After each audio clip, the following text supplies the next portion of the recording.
Hello, Motion viewers. Today we have a conversation with our good friend, Ms. Tom Hafer, about the incoming midterm.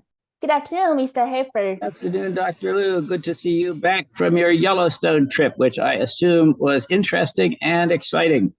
Yeah, it's very exciting. My first time to see Yellowstone in the snow, and I saw a lot of animals. So let's talk about the incoming midterm. I will raise a couple of questions. The first one, so I think it is important to tell people what's the difference between the senator and the House. Well, certainly, the Senate and the House are now less different than they were under the original Constitution. Under the original Constitution, the House of Representatives was the people's representative. And so each group of people that was roughly equal in number got one congressman, and the congressmen were elected every 2 years. The senators originally were appointed by the state legislatures or the state governor. And the point of that was to provide the smaller states with a voice against the larger states. So the larger states could not dominate the entire national politics.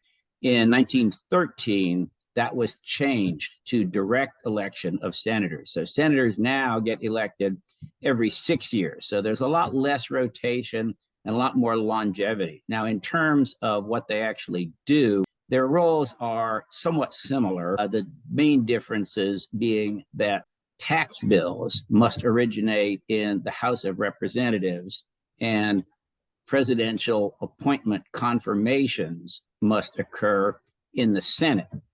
So in that regard, the Senate probably has more power relative to the House because all of the presidential appointments have to be confirmed by the Senate, which is done with a simple majority, so 51.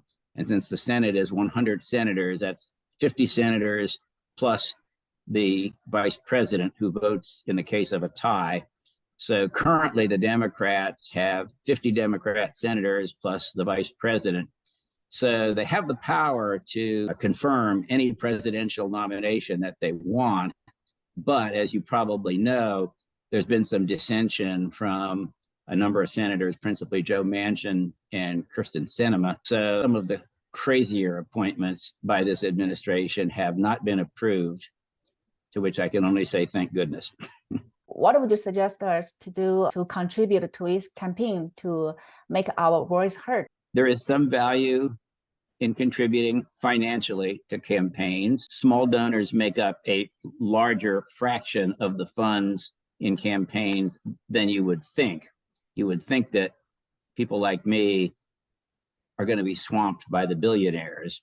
And to some extent, that's true, but there's still a lot of the money just comes from small individual contributions. But the main thing, the most important thing that you can do is to talk with your friends, your associates, your professional compatriots, and don't be afraid to state your opinions. Do it politely, do it rationally.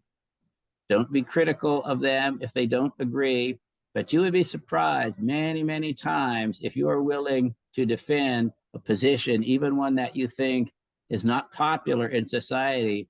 People will disagree with you at the time, but then they will go home and they will think about it. And sometimes that will change their mind. And so since we do have an election coming up, it's the votes that count. And if you can cause people to see things in the correct way, that's the best thing that you can do. Great, thank you. Very good advice. Most of the bills require 60 votes in the Senate. However, the Democrats raise a big issue. A lot of even their moderate candidates express the willing to abolish filibuster, which means they will reduce the voting limit from 60 to 50. That's a major issue they campaign for this election. In my view, that can only produce further divided politics. Yes, the filibuster is not actually part of the Constitution. It's simply a rule that the Senate has imposed upon itself. And it used to be that many things, most legislation required a 2/3 vote of the Senate. And then that became too cumbersome. That was 67 if you had 100 senators. So they reduced it to 60%. So that's still kind of a high bar, since usually the Senate is divided less than 60-40, 55-45 or something like that, just as it is now. And that was required for confirmation of appointments. So federal judges and Supreme Court appointments, for example, required 60 affirmative votes, while the Democrats did away with that requirement back in Obama's term, right? It was in Obama's term. They were trying to get more federal judges of their party approved. And so then that backfired on them, because then when the Republicans got the majority, they went ahead and did away with the 60% requirement for Supreme Court nominations, which is why a number of more conservative justices were approved under the Trump administration. A lot of people talk about the election safety, which means whether their ballot can be counted correctly. So what's your view about the election safety? Elections are much different now than they used to be, even just 20 or 30 years ago. It used to be that virtually all votes were cast on election day, which is always the first Tuesday after the first Monday in November. So it could not that's be why it's called election day. And the votes would be tabulated, sometimes by machine, sometimes by hand. So it could be well into the night or even the next morning before most of the results were known. We can count so many votes in one day, even 20 years ago. Why we cannot count all the votes in one day now? They can. The problem is that they have changed the law. It used to be that if you wanted to vote absentee, then you pretty much had to have a reason. You would go through an application process and say, I'm going to be out of the country or whatever. I cannot vote on election day. Please send me an absentee ballot. And then you had to get that in well ahead of time so that it had to arrive at the prescribed place by election day. So they had all the ballots. Now, partly because of the pandemic and liberalization, they've changed things so that, in particular, the mail-in ballots no longer have to arrive by election day. They only have to be posted by election day, which means that they dribble in over the next several days, even a week. And so they cannot count all of the ballots. Furthermore, in many states, they don't allow election officials to start counting mail-in ballots until election day. So all those mail-in ballots, which there didn't used to be very many, but now there's tons of them. In many places, they don't even start counting them until election day. So it takes them much, much longer. All that being said, now that most places have electric scanning machines, the physical process of counting the ballots should be fairly simple. Sometimes the machines can't determine how the ballot is marked if somebody marks it sloppily, and so that has to go to a hand count. But at least there is a physical ballot and a physical paper trail. But they cannot count the ballots that don't arrive until a week later. So if it's really close and those ballots could make a difference, then you don't know the outcome for maybe a week. And then if there's litigation that says, somebody did something wrong, this voting machine didn't work, whatever, then that can drag on for months, kind of like it did in the George Bush election in 2000. I still like the previous way and make people more confident about the result. So you would suggest the best way is just to vote in person. Do you think, which day, the election day or just a couple of days ahead or a week ahead? That's another thing. They instituted early voting at first as a convenience because a lot of people did have a really hard time voting on a Tuesday because that's a work day. And so if they waited until their work was done and then went to the polls, they could be in lines that sometimes were hours long, and it's very inconvenient. So they instituted early voting in the form of, a few days, like the weekend and the Monday before election day, which I thought was fine and very convenient. But now they've extended early voting to 6 weeks ahead of time, which I think is crazy because there's going to be someday a constitutional crisis about that, because someday one of those candidates is going to die or become incapacitated. And then what happens to all of those votes that were cast for that candidate? And I think the answer is that they have to be thrown out. But there's going to be a big lawsuit about that, and we'll have another crisis someday. Do you believe we will see a red wave in November? There are 6 races in the Senate now that are pretty much 50-50.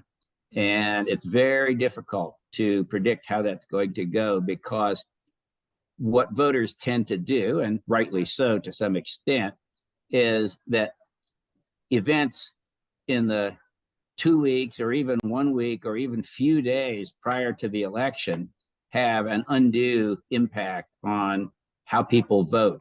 So in other words, if the stock market goes down the week before the election, or if gas prices go up, then they say, oh, things are getting worse. We better vote for the party that's not in power. And if the reverse happens and they say, well, things aren't so bad, even disregarding whatever has happened the rest of the year, not disregarding it, but placing more weight on what happens this week as opposed to last month.